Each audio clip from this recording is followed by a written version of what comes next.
Welcome to the Fresh and Fired Up podcast. I'm your host, Dr. Emily Marshall, here to help you function at your best in health, fitness, and life. Joined by my co-host, Hailee Piendl. Let's get fired up. Let's get fired up.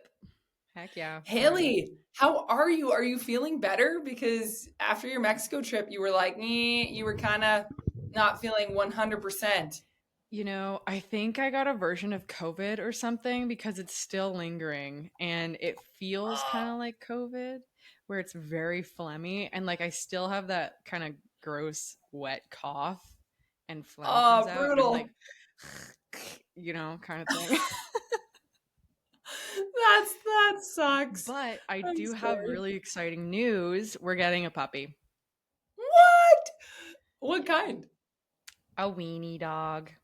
Oh my. Yeah, That's we're so gonna name him cute. Franklin, and he's the sweetest. I'll send you a picture later.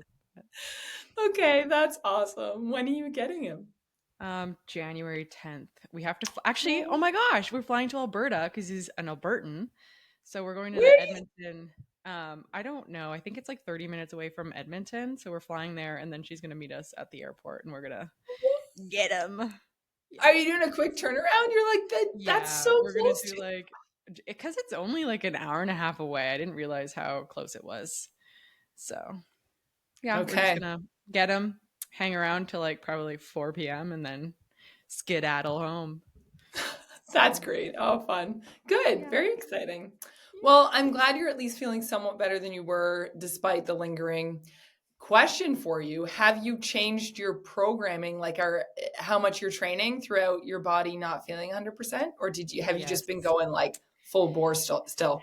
No. So, uh, I've been like getting back into running a little bit more. I go into like spurts of like, oh, I kind of want to run. And then I'm like, oh, I don't really want to run. It's typically going with the weather. However, I've been in a kick of like running. And then I got sick. And so I'm like, Hailee, don't be an idiot. And so I've taken that back. I've only been walking or doing stuff like that. And then also with my lifting, I haven't been pushing super hard. One, because I feel tired. And yeah, it's not super great to push yourself past that point of exhaustion just for the sake of pushing yourself. Like, I used to be that person where I would just like balls to the wall. I don't care if I'm sick. I'm keeping my routine the exact same.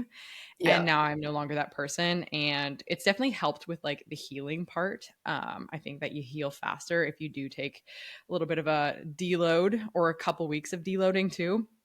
But yes, it's definitely changed in terms of volume and intensity. And then I've also have not been running yet. I think I'll get back into it this week. But yeah. Yeah, that is good because when you actually listen to your body and your immune system is really already fighting hard, not adding an intense amount of stress on top of that through physical exercise can make a huge difference in your recovery time. And it can also help you not get injured. You'll be way less likely to get injured. And I was looking up some stats on this. It's like there are so many injuries that are preventable, or at least like, I mean, we can't always predict the moment that our body's going to get injured. Well, no, we can never really predict that. But we can look at some statistics and the likelihood, and there is an increased percentage likelihood when you're sick, like when your immune system is low, or when you have a bunch of other stressors going on in your life. And a lot of that has to do with your brain activity and your proprioception, which we are going to get into on this episode. So it's going to be a fun one, especially if you've been injured and you've been like nervous about getting back into your training, or you always underestimate your abilities during training because you're just one of those people who are super worried about wrecking your body, which is fair enough, like, being tentative to a certain extent. But then there is that side of the spectrum where you are just never pushing yourself because you're always kind of in that fear state, right? So here's the thing, so many women blow out their knees. Like, what is with so many women blowing out their knees? It is 2 to 8 times more likely to tear your ACL if you are a woman than if you are a man in the same sports. That's a big difference. Like eight Yeah. times. Wow. Yeah. So I feel like it's a really important thing to talk about because the number of women that I have trained that have been like, yeah, I had this really bad knee injury, I had this really bad shoulder injury or ankle or back, fill in the blank. And then there's some reason that how it affects their training, either their movement pattern or their psychology around feeling like they're never going to be able to train properly again. And I think that's a huge deal because it makes you feel a lot more fragile. And but it's not necessarily because you're more fragile. It has a lot to do with our biomechanics, our training history, and then even the way we fuel our bodies, which we talked a lot on last week's episode about the fueling component. It's a really good episode. Like it's packed full of value and resources for you guys. So make sure you check it out on the YouTube channel. If you haven't subscribed to the YouTube channel yet, do it now. Or you can listen on Apple or Spotify to that episode. And then it's a great segue into this one. Do you have Absolutely. any thoughts on this whole injury thing or like blowing? Did you ever blow out a knee? I don't think I've No, asked you luckily, I've never blown my knee. I've never broken a bone. I've been pretty lucky in that aspect. But something that I had learned, and you might know a little bit more about this because I'm not super well versed in it, but the Q angle for women is that. Yes. larger or wider, I think, for women, which can cause more risk for knee injury, especially if you don't know how to like biomechanically like perform exercises properly or move your body properly. So that's one of the reasons why women can be more susceptible to knee injuries. I don't know if you want to touch on that or if you know a little bit more about that. 100%. Yeah, I was going to touch on that. So it's what that is, what Hailee is describing is the ratio of the width of your hips to your knees. And what happens is women are just naturally wider in our hips for childbirthing, which is a good thing. But what it does is it creates a greater angle in the what we call a knee valgus. So you can look up all these terms if you want to be able to see it visually online. But what it is some women do have a greater angle between the ratio of their hips to where their knees are. And depending on the length of your femur and all these different things can play a role in how much strain goes through the medial or like the inner aspect of your knees. And then what happens is that can also be affected by your ankle mobility too. So there's a really lot of things going on all at the same time when you're moving your body, even just when you're walking. And that Q angle can affect your gait pattern. Your gait pattern can then be affected by, how much you're pronating or supinating your feet, which just means like, where people are like, oh yeah, my arches are really fallen. And their arches really like turn not turn in Flat but fall down, and you or would say flat. okay your foot goes flat, right? Or Yeah. people will say they're flat footed. If you have that where you have your an arch in the midline of your foot, but it falls a lot as you step or run, it's going to increase that valgus stress on your knees, so the inner part of your knee, and even accentuate the Q angle as you're walking or running, just as an example. And then that can translate to how you do your squats and how you do your lunges if you're trying to do that in the gym. So there's a lot of like functional movements that can help with that. So what I don't want you to think is like, oh yeah, you stand in the mirror and you look at yourself and you're comparing yourself to a picture you saw online when you look up Q angle after this, and you're going to be like, oh, I totally have that. I guess that means I shouldn't run or squat or whatever. That's not necessarily the case. There's things that you can do in your training that will help with that angle, help strengthen the muscles in the right places, and help you to not necessarily blow your knee out. So I think the first step is awareness. So listening to an episode like this, and then making sure you connect with someone who can actually help you with these issues. Was Yeah. that enough? Was that too much? No, that was enough. But it leads me into my next question. What exercises would you prescribe someone who, say, looks in the mirror and be like, yep, that's me. I guess That's I don't have to exercise or squat or run. What exercises would you prescribe for someone who is, say, like flat footed? Yeah, that's an excellent question. Okay, this is like a this is a huge can of I'm worms to opening a open can of worms and I love it. Let's open it. up. Okay, so let's give a little bit. Okay, so I'm going to do like a little bit of background first, and then we'll get more into the exercises. I'm writing that down so I make sure we actually like come back to the actual answer to the question. But okay, when we're talking like more knee valgus, so more of that knees caving in, right? That affects like jumps and cuts. So depending on if you're playing pickleball, like a lot of people like to go do that, or you're still playing sports, like if you're still going and playing lacrosse, right? You need to be able to cut, jump, move. Soccer is huge, huge, huge one for knee and ACL injuries. But what happens is, okay, there's different levels of muscles that can become more dominant. So there's the more quad dominant.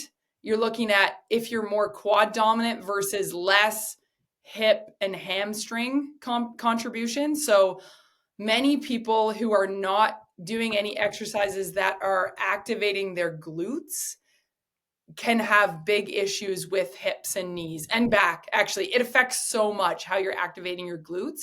There are these big old muscles on our behinds, and a huge percentage of people don't actually activate them well. They put a lot of the strain and load during exercise on their tiny little back muscles that are in between their spine, which creates a lot of shear stress. And then you end up tweaking out your back.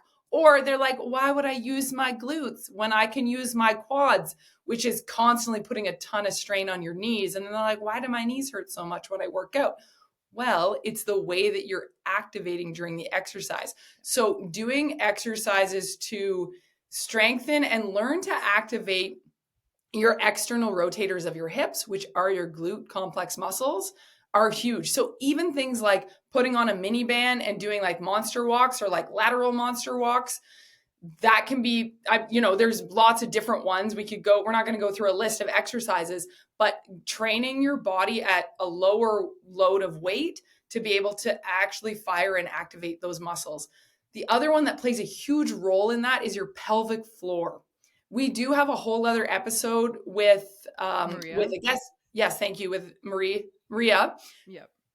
that we go through. She goes through some really good pelvic floor activation tips, but activating your pelvic floor and your internal core muscles. So your transverse abdominis, and then, just full core activation, pulling your ribs down, engaging your sacrum. So the bone at the back, that kind of triangular bone at the back in between your pelvic bones, is going to help you to elevate your pelvic floor, and then pull your knees out and like actually turn on your glutes during your exercise. More so than the specific exercise, you activating properly before you go into the movement is the most important part. Do you have anything to add to that? Totally agree. I think that people need to spend a little bit more time on the activation than the actual exercises, if I'm being quite honest. Because, like, Yep. if you're not using the proper muscles in those exercises, then it's kind of like worthless, essentially. It is. And you're just going to injure yourself, Yeah. and you'll do that same injury over and over and over again, which keeps people like me, chiropractors, in business. But honestly, I would rather you be coming in for adjustments less. Like I would rather you not be in crisis mode and be more like, there's a difference between going and getting an adjustment because you're like, oh, I'm feeling a little sore or stiff, or I'm feeling like, something might go out on me. That's a great time to get an adjustment versus when you're in total crisis mode because you've been doing either none of the exercises, or you've been doing them improperly and not activating all of your pelvic floor and core muscles properly. Yeah, absolutely. And like just speaking from experience, I'll always relate any injury that I've had to my hip injury that I got, I think last year or 2 years ago now. Yep, Where yep. it's like if I would have taken care of my body, and I only reminisce on this because I regret it. It's a regretful thought of mine. And I didn't push through my half marathon when I knew I should not have. I would have not like ruined my life for the like next 4 months. So when you feel like maybe something is going to be off, or you're like, you know what, something's just not feeling right, go prevent it. Do Yeah. not be like me. It's a huge Yeah. deal. And I know we started out, your question was more centered around knees because we kind of started on knees, Yeah. but the way that our topic is going is making me think of back a lot. I guess, this is the chiropractor in me. I just see so many back injuries. But my staff were asking me this yesterday because they see people coming in out of the clinic, and like so many people get the chiropractic here is very effective if done right, done properly. And they're like, wow, look at how fast these people got better. Like, oh my goodness, you didn't even do that much that time. And the person called back and they're like, I feel amazing. I can actually move again. And it's like a miracle, right? And that can happen for some people. But then there's some patients that are like, I don't understand. This person doesn't seem like they're getting better. Or they're like, it seems to keep coming back. And I'm like, that's an excellent observation. Let's now look at the history of this person and what they have going on neurologically and what they're doing a ton during the day. So as simple as if someone always has like their thoracolumbar region that keeps tweaking on them, or even basically the transition points of your spine, what can often be happening is even something as simple as the way you lean over your counters when you're doing dishes, when you're unloading and loading the dishwasher, when you are chopping up things for your supper, like those everyday things that you do that you're not thinking about the position of your body. If you have this slight forward lean and you're just standing in one spot for a long time, what you're doing is you're loading your prime mover muscles in your back, like your lats and your erector spinae muscles. And what's happening is all of your tissues are just like hanging on them for a really long period of time, and they just get more and more fatigued. So then what happens, the fatigue in your prime mover muscles, so like the big muscles that you would like see on bodybuilders, they're not conditioned for most people for you to just hang out on those muscles for a long period of time in an awkward position. So what happens is your brain starts lighting up and activating your little tiny intraspinous sensory muscles. They're like the eyes of your spine. They're supposed to be there. Well, they are there to tell your brain the position of your body in space. They're not really meant for you to load them heavily, those little tiny ones that are underneath. But what happens is when the big muscles get fatigued in an awkward position, your body and your brain will start to load those little tiny muscles. And then what happens is they can't handle that load and they will just give out on you. And then you're like, I don't understand.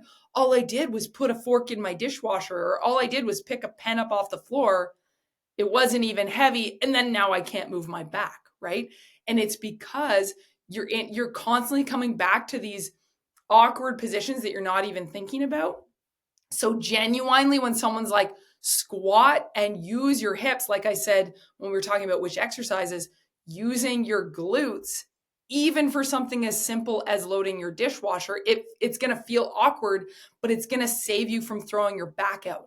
It's also, if you tilt your knees out when you're loading your dishwasher and you're squatting up and down, that's going to help you to become a little bit more glute dominant rather than just your quad dominance, which is also going to take strain off your knees. So I live and die by the everyday movements make a way bigger difference in whether you injure yourself or not than even just the stuff you do in the gym.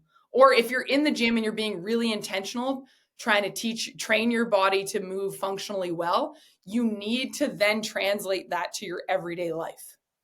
Absolutely. I agree. It's like what you do on a consistent basis rather than what you do on a like one-off. Like when you think about it, how many like minutes of the day are you actually squatting per week? Like what, It's 10? not that many.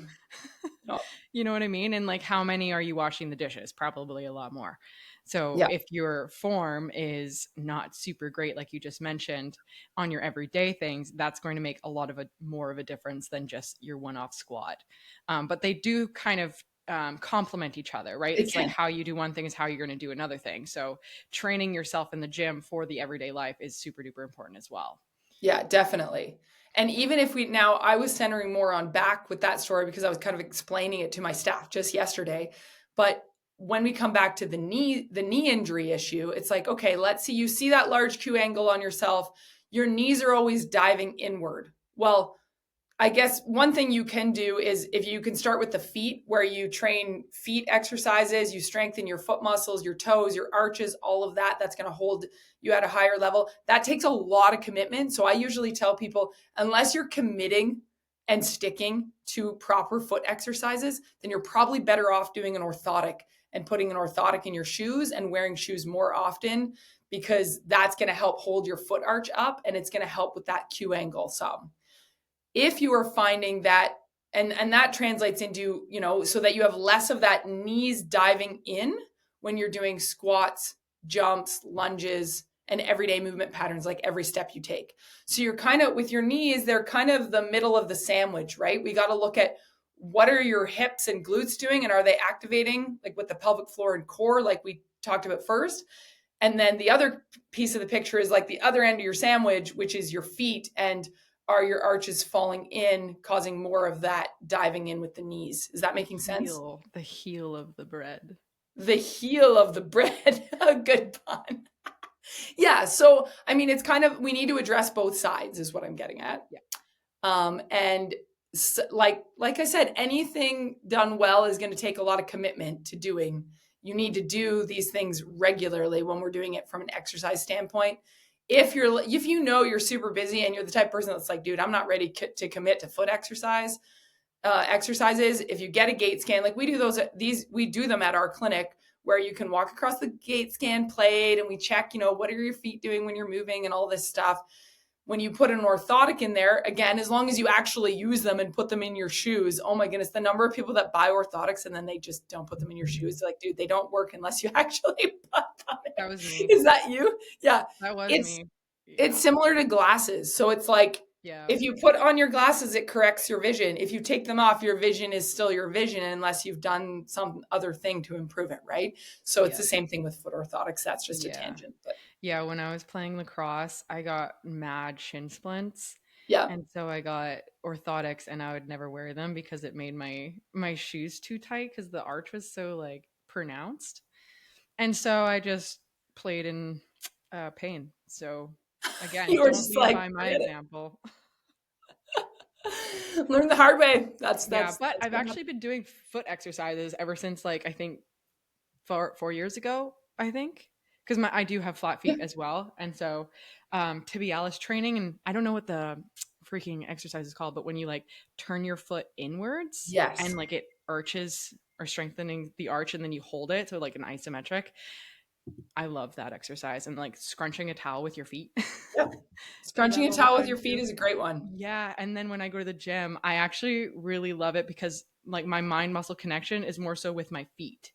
I'm like, okay, where's my foot tripod at? Like I'm gripping the floor with my big toe, little toe, and my heel, Yes. going like powering through your foot with your squat, and then on terms of like the knee prevention and things like that, like mindfully think about your knees pushing on a band outwards rather Yep. than like letting them cave in, and that can help with like the glute activation and knowing what that even feels like. So Yes. that was a really helpful exercise for myself. I still do it to this day because when you think about your feet that much, it doesn't just go away. It's true. Well, and what's funny is I use this example. I feel like she's totally going to listen to this episode and be like, "Yep, you did use that example." My client, that I was like, it's like monster feet. Okay, in gymnastics, when we're doing handstands, we call them monster hands, where you kind of like splay your hands. You can see my hands if you watch this on YouTube, by the way. And you kind of like pull in with your fingers and you stabilize with your fingers to hold your handstand really well. So when I'm explaining this to her, I'm like, you need to do that with your feet. It's like monster feet. It's like you pull in and you like actively, like you said, engage your toes and all the areas of your feet on the outside and heel so that you create this arch in your foot. And then what you said, also think about keeping those knees out and over top of your feet when you're going into your squat. And it's going to maintain a way better position and it's going to activate everything properly. So I was like, yeah, just do it like the same way when you're doing a handstand. And she's like, I don't do handstands. That's a horrible example. Like most people don't just go around doing handstands. But anyways, you can do it with I your think feet a and good your analogy hands. is like gripping the floor with your foot. I mean, if you don't know what that means, like That makes way more sense. you need, more help than this podcast can offer. Right? I was just excited with the hands and the handstands. Anyways, oh, hilarious. Here's the deal. There's multiple components. We've talked a lot about already some of the biomechanical positioning, which can help a lot. And there's so many different functional exercises that can be added in. And we might have time to get into that a little bit more later. But the other thing that was coming into my mind was thinking about our hormones, right? And kind of tying into last week's episode, right? If we're under fueling, if we're at a certain hormonal phase in our cycle, some of the bone stress injuries, those kind of things can happen if you're in that category of female athlete triad, like the Reds. Mhm. And we have that full episode on that. I'm just trying to, my name remembering is sucking right now. Renee McGregor. Thank you. Yes. Yeah. And it's a very good episode. So we don't need to get too into the weeds in this episode because you can go back and listen to that episode and it's going to give you way more detail. But I just thought of it when I was thinking about, times where you're more likely to, or times or scenarios where you're more likely to injure yourself, right? When you're Mhm. not eating enough during your training, if you're having the missing cycles, period issues, that can affect the state of your ligaments. It can also affect your bones, especially if it's been for a long period of time. You're going to have weaker bones. You're more likely to end up with stress fractures if you're doing a ton of running, like you brought up the running example, but you're underfueled. And Yep. so I feel like that can be a whole other can of worms, but that can be a thing too. The Yeah. whole diet harder, train more mentality can definitely predispose you to more injuries. Absolutely. Because like I always say this, there's always opposites and there's not one without the other. Like there's life, there's death, there's night, there's day, like you're Mhm. sleeping, you're awake. So if you're training hard, you can't just continue to train hard and expect your body to rebuild. Because essentially what you're doing when you are working out is you're breaking down your muscles. But then if you're not giving them time to rebuild, then you're just continuously breaking them down. So you're breaking down your body and it's going to break at some point. You know what I mean? Yeah, totally. Yeah. Yeah, it's a huge deal. So yeah, definitely go back and check out that episode too, because if you said this on the last episode, Hailee, we all have our own story and our own history of training. And I think as we're bringing forward this information, we're thinking about some of the most common questions we've had or clients or patients that we've seen, and we're trying to give you our best summary of different things that could be happening in your body to help you with your journey. But you, I think, as we speak, can figure out what category am I in, and then that's going to determine the trajectory of where you need to focus in your preventative measures. Yeah, um, exactly. Exactly. It's like whatever you're relating to as we're talking is likely the measures that you need to take. Yeah, it makes a lot of sense. And I feel like for most of us, when you think about some of the narratives we've been told or are just out there within the media, we've often been told to be smaller, not stronger, or the whole like be as skinny as you can thing. But how often are we perpetually hearing you need to learn how to land and decelerate and fuel like athletes? And if you're that whole episode that I did with my niece Annie, if you're this person that thinks, well, I'm not really an athlete, but you are working out a lot or you are running a lot and you're doing tons of hours, then you need to think more like that. You need to think, oh, how can I learn to move my body better so that I'm ready? Especially like the weekend warrior athletes, right? That you're like, I play pickup hockey once a week, but then I don't do other things. It's like, no, you need to be doing the movements that are going to prime your nervous system to be able to stop quickly, turn quickly, bend, lift, all these different movements because it happens in a really quick instance. And all of a sudden now you're hosed. You're like, oh, yep, something doesn't feel right. And now I'm injured. And Yep. now what do you do? It sucks. Injuries suck They just so suck. much. Like Yeah. on oh gosh, it like you go into like a little bit of a depressive state if it's like going on for so long and it's like, oh gosh, it's just don't do it. I feel like it's the pain in the moment is one thing, but I Yeah. think more than anything, it's the realization mentally of the ramifications of the injury that is going to Mhm. set you back or may feel like it sets you back, right? I think there's always a lesson in there to learn. Absolutely. Ugh. Absolutely. I'll relate this back to my running injury again. Um, You love that one. It it's changed the your life only forever. it's the only like very large injury that affected myself throughout. Well, I'm very blessed to say that, by the way, Wow. because like going through reds and like relative energy deficiency for 4 years, I'm actually quite surprised I didn't murder my body more than Yeah. I actually did. But where I was going with this Oh, your was running injury, you're relating it back because of something I said. What what did did I you say say? before? Oh my. I don't even know what I said. We're having Never a day mind. today, Crisis. guys. Abort mission. Abort mission. I Abort don't even know what I was mission. going to say. Anyways, I just don't like my running injury. Yes. Well, and it's the I whole know. thing of, Sorry. I'm so sorry to I did you remember. remember? Yeah, I Okay, remember. say it. Okay, my approach to running now, rather than just being scared and being like, "Oh, I'll never do this again," I was swearing off, like going and doing a half marathon or anything like that because I'm like, "Oh, now my brain is correlating half marathon with injury, and now I'm fearful of this." Rather than doing that, I've taken such a smaller, more gradual approach to training and increasing load rather than just being like, oh, you know what? I feel good on this run. I'm just going to run 10 miles, even though it says to do six. Like, I Yeah. would do that very consistently. And that's not what I do anymore. Whenever you're feeling good, just stick to the plan, not the mood. And that will be much better than just like overdoing it, even if you do feel good. Yeah. Yeah. It's the whole like not going 0 to 100. It's those incremental increases. We do it with when we're weight training, we do it. Yeah. We have to apply that same principle to every type of training.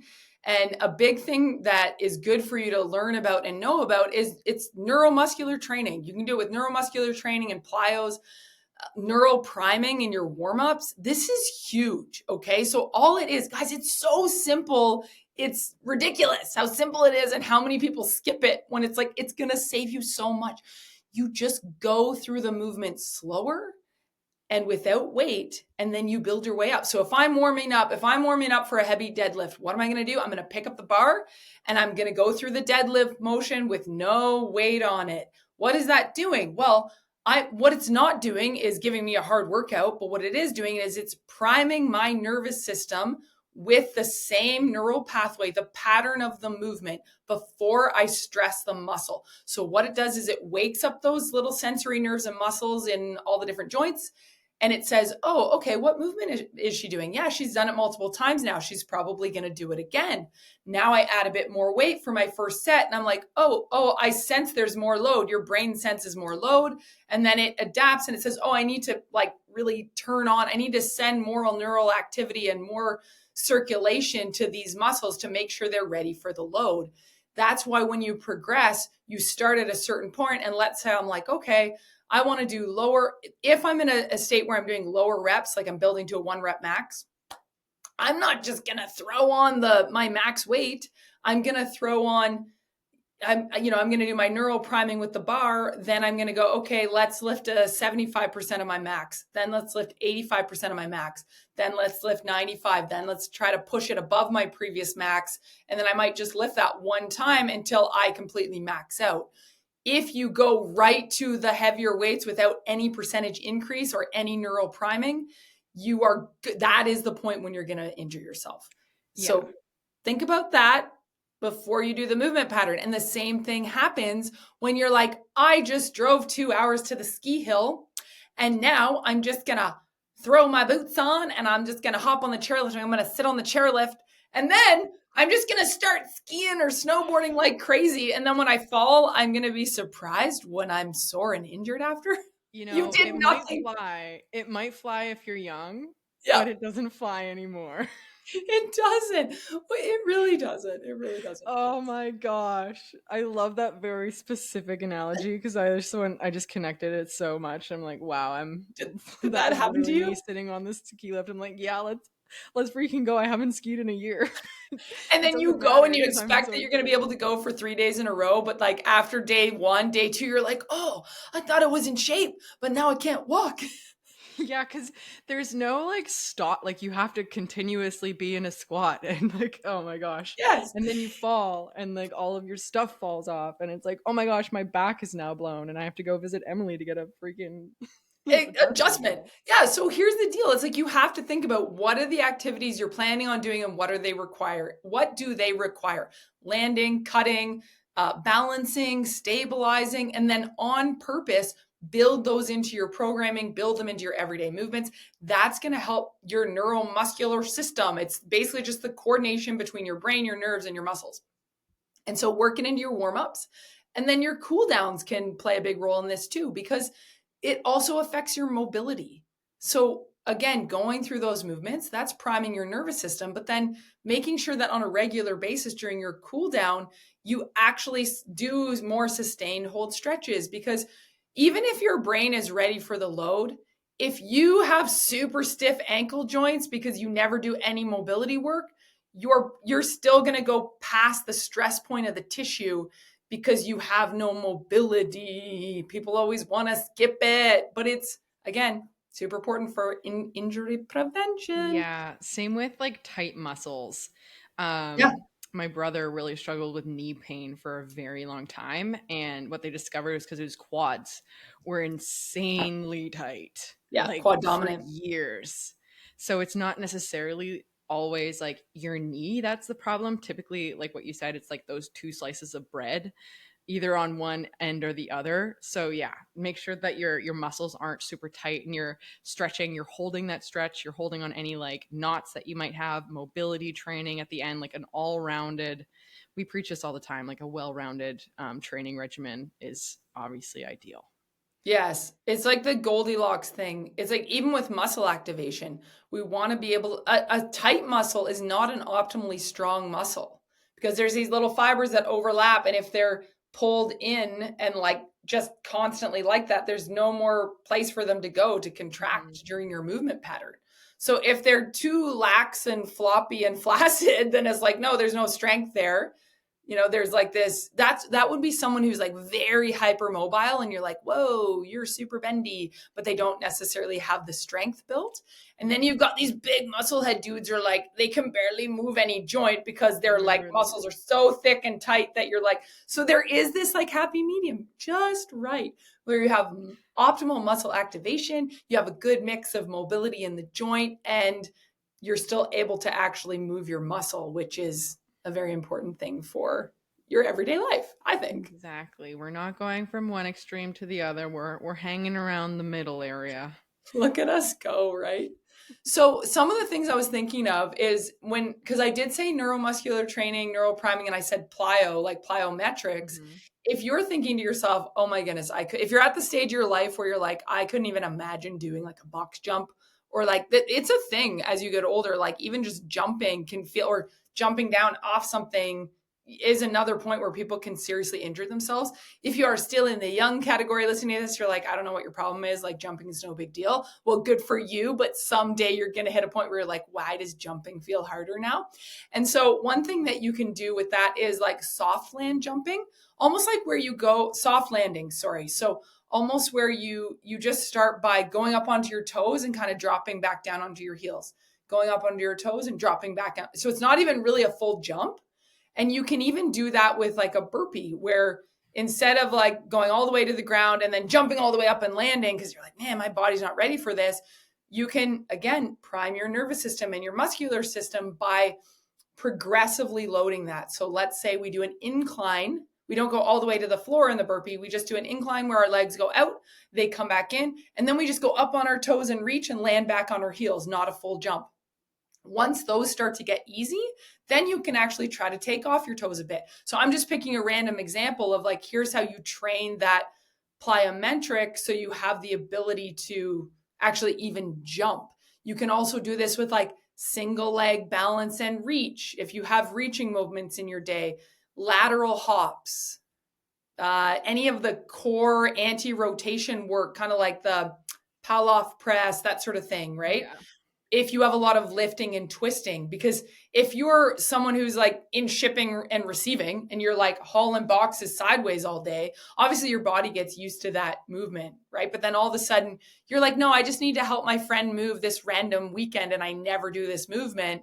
Well, your body's not going to be ready for it. And you're going to end up to the chiropractor that next week because you're like, yeah, I was helping my friend move and I twisted the wrong way because you didn't do any Exactly. of this stuff. Isn't this so true though? It's so true. And I feel like you're pulling from real life stories that you've heard because they just come off so nonchalantly. Like, wow, I, this actually happened to you. no, not to me. I've No, seen but like thousands. living Yes, vicariously through people. this legit happens all the time. Yeah. So But to we your need to. point of plyos too, like Yes. we who was it? Fiona. We were on a podcast. She was a Mhm. guest here for like perimenopause and menopause, and we were Yes. talking about how well plyos work as well for women in like later years, perimenopause, menopause, not only for like injury prevention, but like the bone strength and different planes of motion, especially like the jumping motions. So Yes. inevitably you're not going to break a bone or something like that. So it's more so the prevention, but very important. Even if you are, say, like perimenopause and menopause, and you're like, oh, I'm too old for this, like progress with it because it's important for your injury prevention. Oh, totally. Yeah. Yeah. 100%. Like the plyometrics and the strength work, think about it like armor for your joints. Hmm. It also builds your bone density, like all of the things you just said. Huge deal for longevity. And then when we tie in what we brought up about the mobility, that's kind of like your icing on the cake, right? Keeping everything moving. Motion is lotion. You know what I thought of, but I never came back to when you were talking about your foot and ankle work. Another one, because you were talking about crunching up the towel.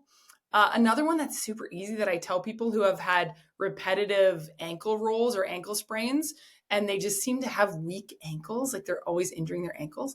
It's just doing the alphabet with your foot. Like even if you're Hmm. sitting at your desk, you just lift your toe up and like kind of draw letters around. It makes your ankle and foot move in all different directions and just increases muscle activation as well as movement pattern in different directions and can give you some simple strengthening that you could easily work in at any point of your day. Yeah, So random absolutely. side note with that. But Love it. uh, another thing I was thinking about that I wanted to bring up, which I brought up a bit at the start, I brought up the word proprioception.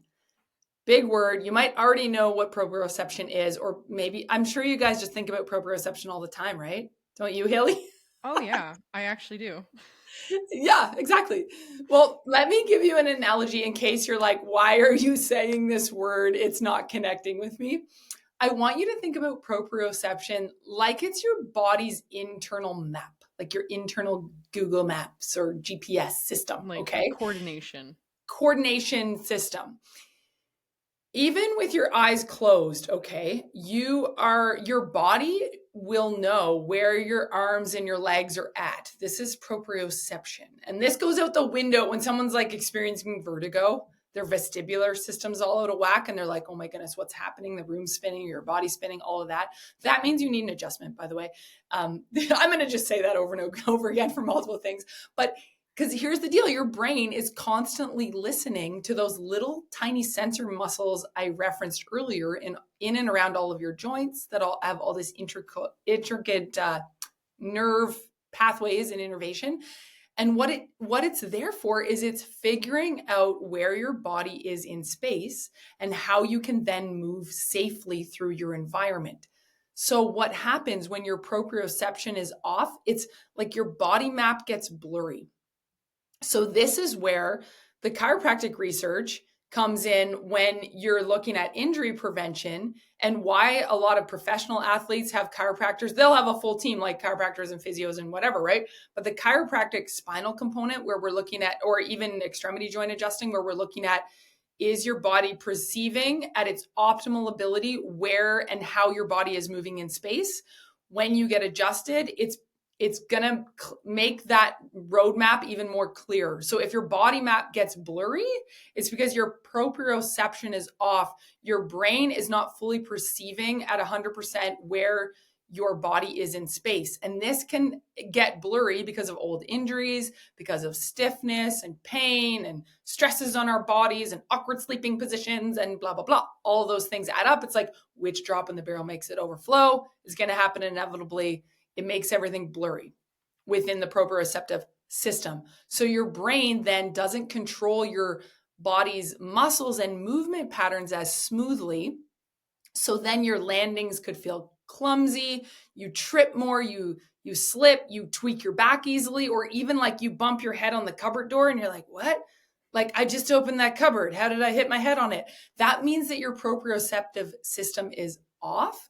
So that is when people ask me as a chiropractor, like, well, how do I know when I need an adjustment? Do I just come in when I'm super injured? Well, you can do that if you want, but you're usually in a lot worse shape and you need more care by then. If you're wanting to have minimal care with maximal benefit, start to pay attention when your body feels clumsy or you like drop something awkwardly. That tells you, I need an adjustment because my brain and my sensory input output is not, it's getting blurry. And when we adjust it, what it does is it resets and like clears everything out so that your body actually starts perceiving those, your brain, sorry, starts perceiving your body's movements properly again. Yeah. I also, something that came up because I remember you mentioning like what phase of cycle you're in that can also affect. And I wanted to bring up like fatigue and tiredness affecting this as well. And like essentially, we can get a little bit lazy when we're tired. So if you're Yes. going to the gym and like say you're in the depths of your luteal phase and you're feeling a little bit more fatigued, but you just wanted to go get a workout in, that's not an it's not a great time to maybe test your 1 rep max because you are super fatigued.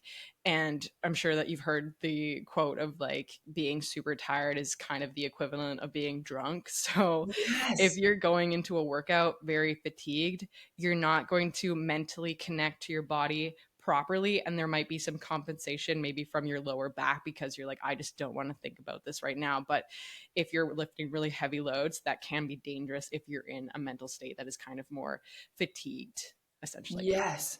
Yeah, totally. That's 100%. And that could be, like you said, hormonal phase, but then also, are you underslept? Yeah. This comes up so often, I feel like, on almost every episode. Because it's like when people, that's why the big truck drivers, they can only be on the road for so many hours because it then becomes dangerous. Like Mm-hmm. they get a way higher percentage of accidents if they don't clock in and out or whatever at certain Mm-hmm. times. I don't know all the details. I just know for the reason that you just said, Hailee, because Yeah. they don't do as good job driving because they're so fatigued. And Yeah. it's the same thing for all of us. Exactly. So again, just like that body awareness, like you don't have to not go to the gym, but just be aware that maybe you're a little bit more fatigued and don't go for a really heavy lift that can be potentially dangerous if you're not in the right mental space to Yeah. bring it on. Yeah. And if you build it somewhat into your programming, like for example, I have things where if I'm like between sets, I'm supersetting something or I'm making a bit of a circuit, I will have in there, okay, in between, I'm hopping on the treadmill and I will say walk or run, and it might be like a 2 to 3 minute chunk. And so what I will do is there's days when I'm like, man, I'm fatigued. All of my in between cycles are walking. And then there's other days where I feel really energized and all of my in between cycles are running. So it's allowing yourself those ranges. And that's also why we put rep ranges where we're like 8 to 10 reps or 6 to 8 reps or 10 to 12 reps, because there are going to be days where you're like, oh man, this is the same weight, pushed it to 12 or whatever your rep count is, and it feels good. And there's other days where you just need to give yourself that grace because your body's already fatigued. Stop at 8 reps instead of pushing to 10 because you don't want to injure yourself. Because that is when you lose the form, like Hailee said. And when your form is off, then we know the rest of the story. Game And over. that's when womp Mid womp. rep, mid rep with the heavy load, it's game over. Game over, people. Oh dear. But yeah, so we hope that we're going to wrap it up, but we hope that this was helpful for you. Just when you're thinking about this whole sequence of things that you can do, the strength training, looking at full body. Remember what we said right from the beginning. It's so much more about how you activate and engage all of those muscles more than just going through the motions mindlessly, being aware of how fatigued your body is, where you are in your hormonal cycle, adding in those simple neuromuscular, neural priming type of exercises, taking a hard look at what movements are required of you every day or on your weekend sports and building them into your everyday lives with those functional movement patterns. That is going to be the 101 best way for you to prevent injuries and make sure you go get an adjustment. Right, Hailee? Yes. Absolutely. I couldn't have said it better myself. I literally texted you that last week. Yeah, I know because I was sick. Or no, I said that I woke up at 3 a.m. Oh, that was horrible. Yeah. Yeah, and you're like, get an adjustment. I'm like, well, I probably should, but I don't have time to take care of myself. I just tell everyone to take care of no, yeah, themselves. no. It's just yeah, I have the laundry list of excuses that I could make, but none of Make them will all of apply. your excuses, and my response will be the exact same. It'll just be like, Haley, go get an adjustment. It would literally take me half an hour. It wouldn't even be like, yeah. I agree. Shame on me.